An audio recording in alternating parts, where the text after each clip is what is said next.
हरे कृष्णा। आज हम सभी का परम सौभाग्य है कि हमारे बीच में राधा रानी माता जी हैं, जो कि पिछले लगभग 35 वर्षों से अंतर्राष्ट्रीय कृष्ण भावनामृत संघ से जुड़ी हैं। राधा गोपीनाथ मंदिर के वरिष्ठ काउंसलर्स में से हैं। परम पूज्य राधानाथ स्वामी महाराज की वरिष्ठ शिष्या हैं। पिछले 30 वर्षों से अधिक समय से वो भक्तों को गाइड करते आ रही हैं। अच्छे से गृहस्थ आश्रम के सारे कर्तव्यों को निभाते हुए कैसे भक्ति में सुदृढ़ होना चाहिए और दूसरों को कैसे भक्ति में सुदृढ़ बनने के लिए मदद करनी चाहिए। माता जी गृहस्थ विजन टीम की एक सदस्य भी हैं राधा गोपीनाथ मंदिर की ओर से।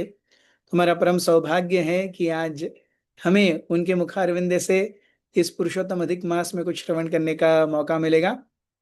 माता जी। Hare Krishna Prabhuji. Your video is of. Now I put it on. Yes, please. Thank you very much. Hare Krishna. Can I start now? Yes, Mataji, please. Om Gyantimirandasya Gyananjana Shalakaya Chakshurunmilitam Yena Tasmai Shri Gurave Namaha. Shri Chaitanya Manobishtam Stapitam Yena Bhutale Swayam Rupa Kadamayam Dadati Swapadantikam. Vandeham Shri Guru Shri Yuta Padakamalam Shri Gurun Vaishnavamscha. Shri Rupam Sagrajatam Sahagana Raghunathanvitam Tam Sajivam. साद्वैतम सावधूतम परिजना सहितम कृष्ण चैतन्य देवम श्री राधा कृष्ण पादान सहगणा ललिता श्री विशाखान्वितांश्च। नमो विष्णुपदाय कृष्ण पृष्ठाय भूतले श्रीमते भक्ति वेदांत स्वामी इति नामिने। नमस्ते सारस्वती देवे गौरवाणी प्रचारिणे निर्विशेष शून्यवादी पाश्चात्य देश तारिणे वाञ्छा कल्पतरुभ्यश्च कृपा सिन्धुभ्यैव च पतितानां पावनेभ्यो वैष्णवेभ्यो नमो नमः। जय श्री कृष्ण चैतन्य प्रभु नित्यानंद श्री अद्वैत गदाधार शिवासादि गौर भक्त वृंद। हरे कृष्णा कृष्णा कृष्णा हरे हरे हरे राम राम राम हरे हरे। तो आज प्रभु जी हिंदी ना? हिंदी। तो आज मैं सोच रही थी कि एक कहानी है। एक कहानी नहीं है, एक्चुअली सच्ची जो घटना घड़ी है उसके बारे में। तो ये कहानी जो है मैंने सुनी, इस्कॉन में ही सुनी ऑब्वियसली। तो मुझे ये बहुत अच्छी लगी। लाला बाबू, शायद आपने सुना भी होगा, सुनी भी होगी ये कहानी। तो ये लाला बाबू की कहानी, इसके अलग अलग मतलब वेरिएशंस है। अगर गूगल में जाएंगे तो अलग अलग कहानी सुनने को मिलती है, पर मैंने जो सुना है उसके बारे में मैं बता रही हूँ। तो ये लाला बाबू जो थे, ये बंगाल में बहुत ही बड़े जमींदार थे, बहुत ही अमीर थे।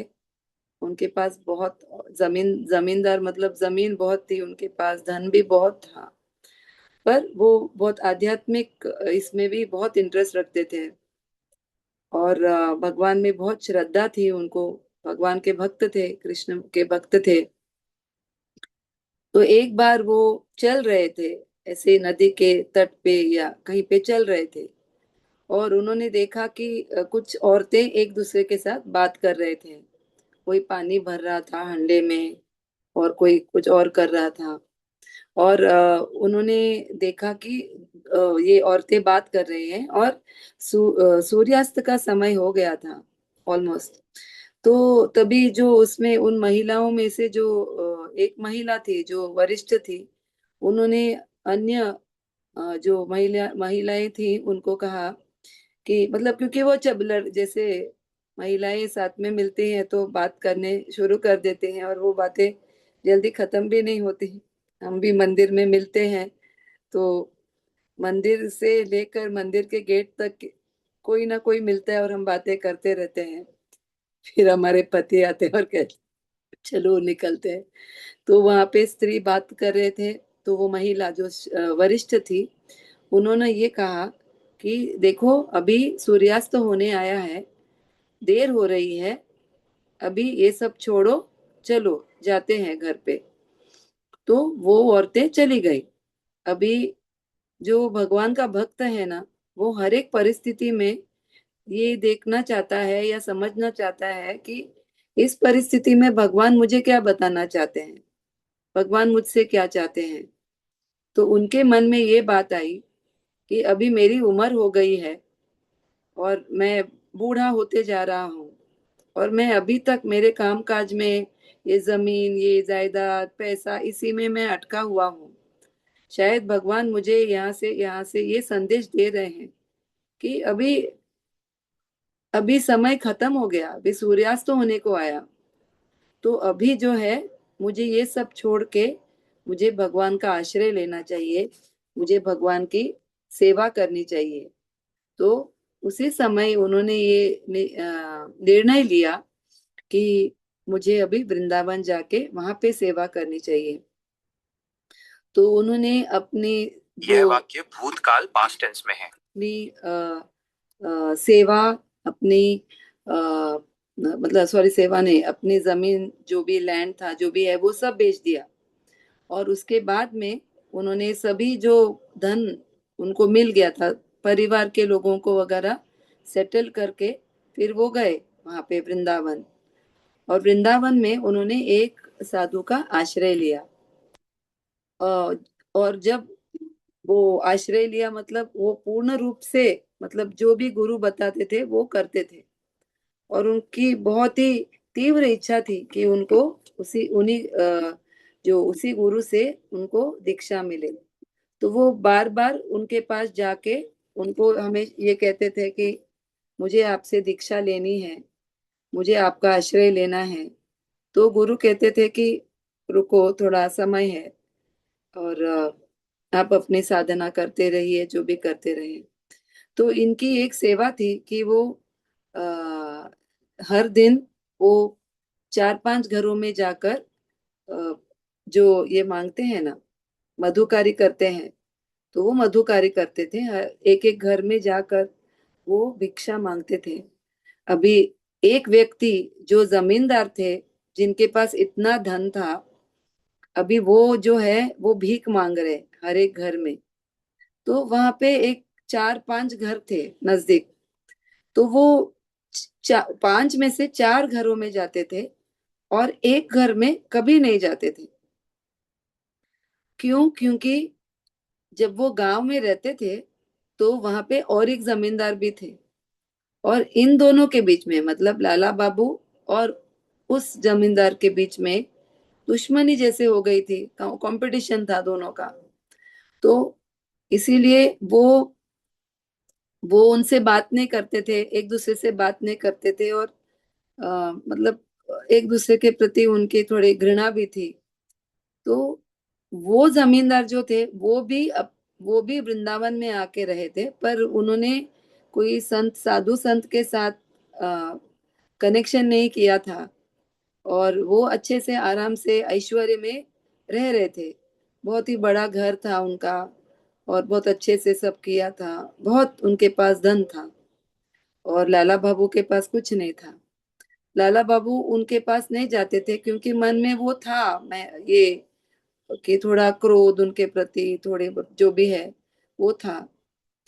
तो कैसे होता है ना कि कभी कभी बहुत नकारात्मक जो बातें होती हैं, वो मन में रह जाती हैं। और फिर जो व्यक्ति है वो उन्हीं बातों को लेकर, वही सोच सोच के जो है, नकारात्मक जो भावनाएं हैं उनके परे नहीं जा पाता है। क्योंकि हम जो सोचते हैं, वही जो है भावना हमारे अंदर आती रहेगी। तो वो उनके घर में नहीं जाते थे। 4 घरों में लेकर फिर वो जाते थे, और जो भी उन्होंने जमा किया है वो अपने गुरु को समर्पण करते थे। और बार बार बीच बीच में, थोड़े महीनों के बाद, वो जाके फिर से गुरु उसको पूछते हैं कि मुझे आपसे दीक्षा कभी मिलेगी, कृपा करके आप मुझे दीक्षा दें। तो गुरु कहते थे कि अभी समय है, अभी अभी टाइम नहीं आया है। तो ये सोच रहे थे कि सब कुछ तो मैंने समर्पण कर दिया है मेरा, अभी मेरे पास कुछ है नहीं और समर्पण करने के लिए। मैं जो भी नियम है आश्रम के वो पालन कर रहा हूँ, जो मेरे गुरु ने मुझे बताया है वो सब मैं कर रहा हूँ, तो फिर क्यों क्यों मुझे दीक्षा नहीं मिल रही है? तो वो भगवान से भी प्रार्थना करते हैं कि मेरी क्या गलती है, मुझे आप दिशा दीजिए, दिखाइए। तो उस दिन जब वो जाते हैं मधुकारी करने के लिए, वो दो घर में से लेते हैं, और जो तीसरा घर जो हमेशा वो क्रॉस करके जाते थे आगे, जो दूसरे जमींदार का था, तभी उनके मन में ये विचार आया। जब कोई भक्त जो अ, बहुत ही प्रामाणिक है और भगवान की भक्ति में आगे बढ़ना चाहता है, तो भगवान किसी ना किसी तरह से, या तो किसी और के माध्यम से या परमात्मा के रूप में अंदर से जो है दिशा दिखाते हैं। जैसे पहले वो महिलाएं बात कर रही थी तो इनको उनसे प्रेरणा मिली, और अभी अंदर से उनको ये आवाज आई कि सब कुछ छोड़ दिया है पर अहंकार नहीं छोड़ा है। अहंकार को वहां से लेकर आए हो वृंदावन में भी, कि अभी तक जो है आपको उनके प्रति जो है क्रोध है, घृणा है, तो वो वृंदावन का भाव नहीं है। तो जो भगवान का भक्त है, हमको ये बताया गया है महाप्रभु ने, चैतन्य महाप्रभु ने, कि जो थर्ड श्लोक है शिक्षाष्टकम का, तृणादपि सुनिचेन तरोरपि सहिष्णुना अमानिना मान देना कीर्तनिया सदा हरि। कि हम जब हरि नाम लेते हैं, अगर हमारे मन में वैष्णवों के प्रति घृणा है, क्रोध है, या जो भी है, पर वो अगर हमारे मन में है, तो फिर भगवान का नाम हम अच्छी तरह से नहीं ले सकते हैं।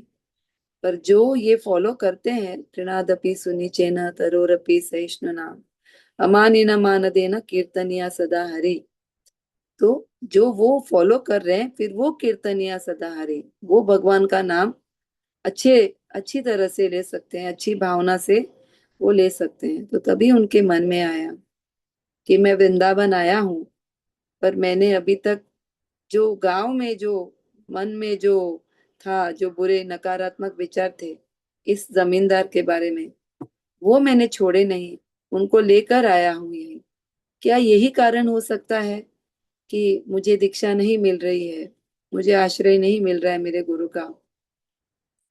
तो उस दिन वो निश्चय करते हैं, निर्णय लेते हैं कि अभी बस हो गया, अभी मैं वृंदावन में हूँ, तो मुझे वो सब छोड़ देना चाहिए, मेरा अहंकार मुझे छोड़ त्याग देना चाहिए।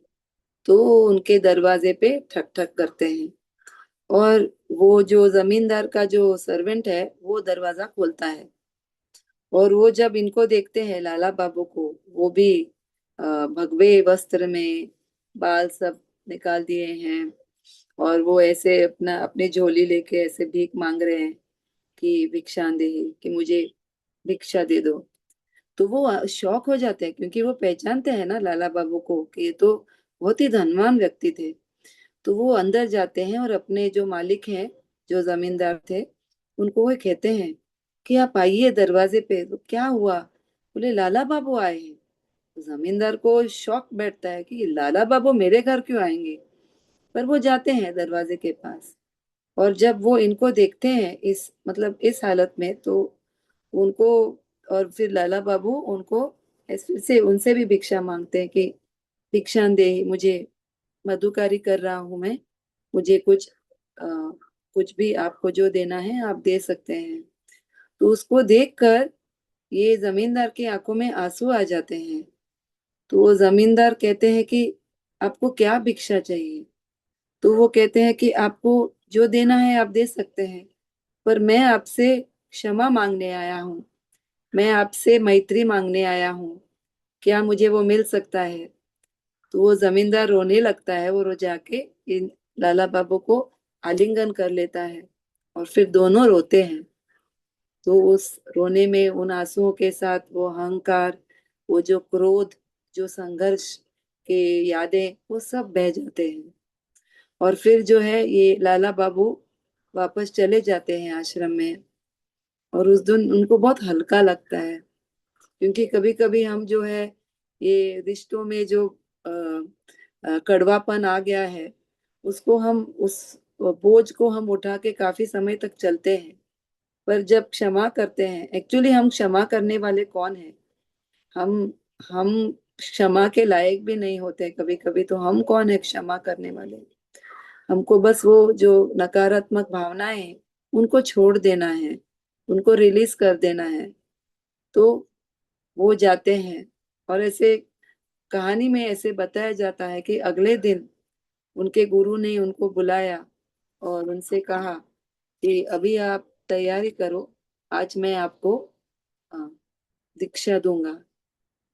तो क्योंकि चैत्य गुरु होते हैं ना, गुरु जो है उनके अंदर भी परमात्मा है, हमारे अंदर भी परमात्मा है। तो गुरु को पता होता है कि जो शिष्य है वो कौन से स्तर पे है। तो परमात्मा ने गुरु को अंदर से प्रेरणा दी होगी कि अभी आप दीक्षा दो, तो फिर वो है लाला बाबू को दीक्षा दे देते हैं। तो लाला बाबू के पास जो भी धन था वो लेकर आए थे वृंदावन में। उस धन से लाला बाबू ने वृंदावन में बहुत बड़ा मंदिर बांधा, वो जो अभी तक है, लाला बाबू मंदिर कहते हैं उसको। तो उसकी कहानी एक अलग है। पर ये कहानी मुझे आज स्ट्राइक हुई क्योंकि अधिक मास के बारे में जब हम पढ़ रहे हैं तो हम ये पहली बात ये पढ़ते हैं कि ये मल मास है। क्योंकि अ, इस मास को कोई महत्व नहीं दिया गया था। उसका कोई इस मास में कोई तिथि नहीं है, कोई पूजा नहीं होती, कोई अच्छा शुभ कार्य नहीं किया जाता है। ये बात अलग है कि भक्ति करते हैं वो शुभ है, तो भक्ति के लिए ये अच्छा है, पर बाकी कोई कार्य के लिए अच्छा नहीं है। पर ये मल मास जब विष्णु के पास, जब वो रो रही थी या रो रहा था, तो तभी स्वयं विष्णु आए और उन्होंने कहा कि मैं आपको मेरा नाम दूंगा, और वो उनको पुरुषोत्तम का नाम देते हैं। तो पुरुषोत्तम मास, तो भगवान विष्णु जो है ये इतने कृपालु हैं कि वो कृपा करते हैं अपने भक्तों पर, जो भी उनकी शरण लेते हैं उन पे वो कृपा करते हैं। तो इस महीने में इसको मल मास क्यों कहा जाता है? क्योंकि एक तो ये इसको अशुभ महीना था, इसीलिए इसको मल मास कहा जाता है। पर और एक कारण है कि इस मास में भगवान की भक्ति सॉरी, भगवान की भक्ति तो हम हमेशा करते हैं और हमेशा करना चाहिए। पर इस मास में जब हम जो भी आध्यात्मिक कार्य करेंगे उससे कई गुना ज्यादा हमको जो है लाभ मिलता है। और वो क्या लाभ मिलेगा? भगवान की कृपा प्राप्त होगी और भक्ति प्राप्त होगी। शायद भगवान के नाम के लिए हमारा हमारी रुचि बढ़ जाए। सभी भक्तों की यही इच्छा होती है ना कि हमारा जपा अच्छे से हो जाए, हमारी साधना अच्छे से हो जाए, हम अच्छी तरह से हमारी साधना कर पाए। तो ये मल मास में जो हमारे अंदर मल है, जो गंदगी है, जो अनर्थ है, वो भी धुल जाते हैं अगर हम अच्छी तरह से, जो हमको बताया गया है अगर हम वो करें, तो वी विल गेट क्लींस्ड, हमारा जो है शुद्धिकरण हो जाएगा। तो बहुत सारे अनर्थ हैं हमारे अंदर, उसमें से एक अनर्थ होता है एनवी, जो मत्सर की भावना है। जो जो एनवी मत्सर ही कहते हैं ना, मत्सर की भावना है, वो हमारे अंदर होती है। और बाकी सभी जो भावनाएं हैं उनको भगवान की सेवा में लगाया जा सकता है। पर ये एक भावना है एनवी, जो मत्सर की भावना है, वो हमको अंदर से खा जाती है। और उसके जब एनवी होता है तो उसके साथ क्रोध भी आता है, लोभ भी होता है, सब होता है, सब साथ में पैकेज डील है, वो एक साथ आते हैं सब। तो जो मत्सर की भावना इन दोनों में थी, जब उन्होंने वो भावना छोड़ दी तो उसके बाद दोनों का ही शुद्धिकरण बहुत सारा हो गया। तो हम भी जब है हमारे अंदर जो नकारात्मक भावना है, तो बाहर से हम स्नान करते हैं, शायद हम इस महीने में जाके गंगा में, यमुना में स्नान करके आएंगे, कहीं पे भी स्नान करके आएंगे शुद्धिकरण के लिए। पर अंदर के जो जो गलत भावनाएं हैं, नकारात्मक भावनाएं हैं, उनको भी धो देना चाहिए भगवान का नाम लेकर, भगवान का कीर्तन करके, भगवान के बारे में श्रवणम कीर्तनम विष्णु स्मरणम, जो नवविधा भक्ति है वो जब हम करते हैं और भक्तों के संग में करते हैं तो अंदर से हमारा शुद्धिकरण होता है। ऐसे कहा जाता है जब हरि नाम संकीर्तन होता है तो वो बहुत ही पावरफुल होता है। जब हम भगवान के भक्तों के संग में होते हैं तो इतने भक्त एक साथ भगवान का नाम ले रहे हैं, वो बहुत ही शक्तिशाली होता है। और जब हम भगवान का नाम लेते हैं भगवान के भक्तों के संग में, हमारा हमारे भगवान की भक्ति में प्रगति होती है। ऐसे कहा जाता है कि जब भक्त संघ में कीर्तन कर रहे हैं, उस संघ में अगर एक भी शुद्ध भक्त हो या एक भी भक्त हो जो बहुत तीव्र है भक्ति में और जो बहुत श्रद्धालु है और बहुत ही प्रामाणिक भक्त है और बहुत भक्ति से वो भगवान का नाम पुकार रहा है, तो भगवान वहां प्रकट होते हैं।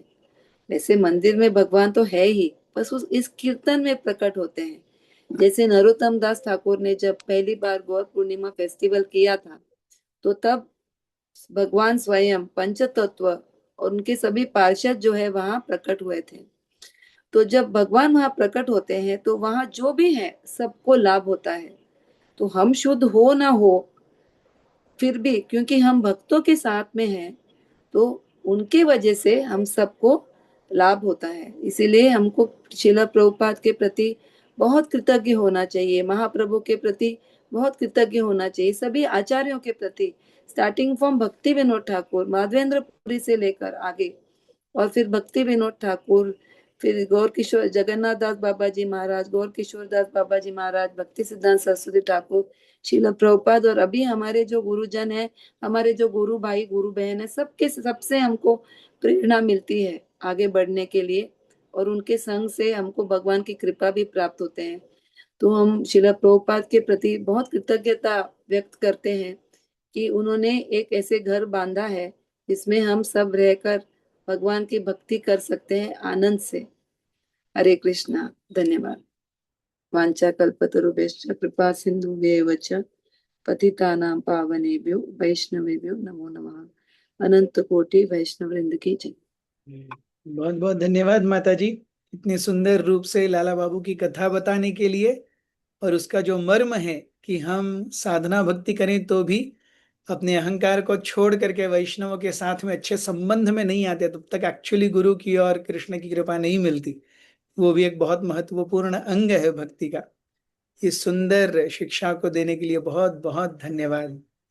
हरे कृष्ण। हरे कृष्ण।